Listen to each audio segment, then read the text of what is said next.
German sentence structure. Today's topic, what's the difference between a main clause and a subordinate clause? So the difference between Hauptsatz und Nebensatz.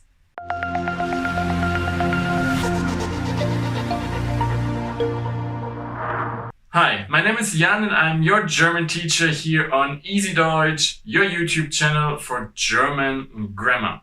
Today's topic is sentence structure. This is the very first video in my video series about German sentence structure, Satzbau.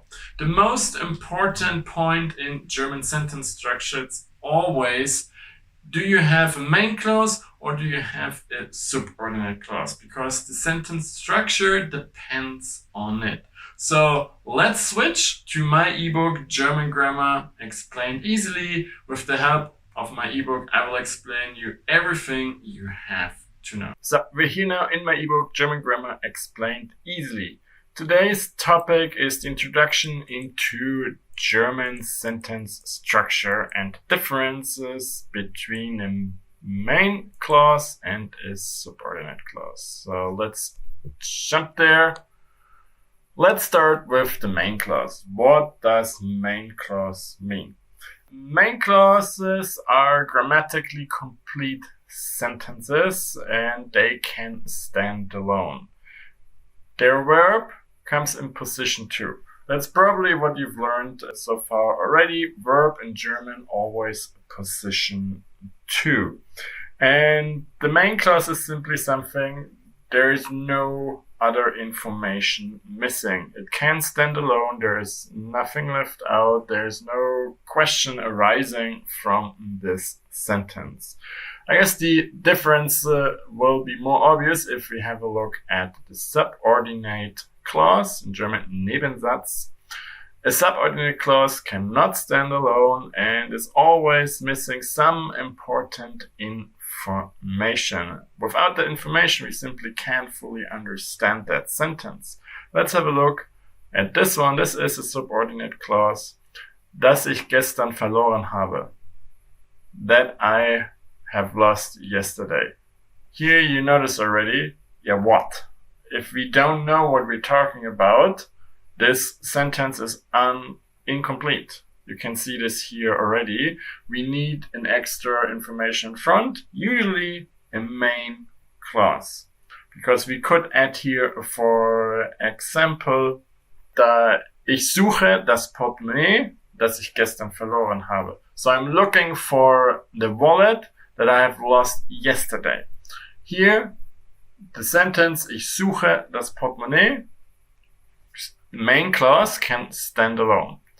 But dass ich gestern verloren habe, that I've lost yesterday, without information of the main clause at the beginning, it would arise a question here. What are you talking about? I don't get it. What have you lost yesterday?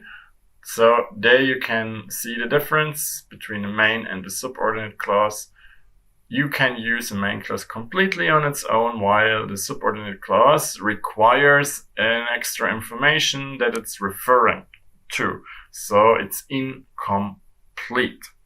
And also, if you have it just written down somewhere, it's easy to identify what's a main clause, what's a subordinate clause, because in the subordinate clause, the conjugated verb, so the one that you have to adjust according to the conjugation, the tenses, is at the very end. If you're still struggling with conjugation, I will link the videos about the German tenses, Zeitformen, for you here in the info cards in the upper right corner of the video. And German sentence structure in general, it's always about how important is that information and is it a main or a subordinate clause. Those are the two main factors. There are a few other ones that also play their part, but for the basic structure, that's the two important information. I will explain you more about that in the videos that I will publish in the next days. If you watch this later on, there's already my playlist about German sentence structure, where I explain you all the details about German sentence structure. So simply check out the info cards on the upper right corner. So this was the very basic lesson for German sentence structure. If you want to know more about German sentence structure, check out the playlist in the info cards. There you find several different videos about the German sentence structure, because it is a little bit more flexible than in most other languages, and especially way more flexible than in English. That doesn't always make it more complicated. Sometimes, trust me, it makes things a little bit more easy. But if you have any further questions, please do not hesitate to ask them in the comments below. I will always try to answer all your questions. And if you like this video, please don't forget to hit the like button and subscribe to my channel if you haven't done it yet. That's always a great support. Another support, if you want to support me more and you like the ebook that I used for this lesson, you will find the links to all my ebooks in the video description. And then I hope I will see you again in one of my other videos. And until then, viel Spaß und Erfolg beim Deutschlernen.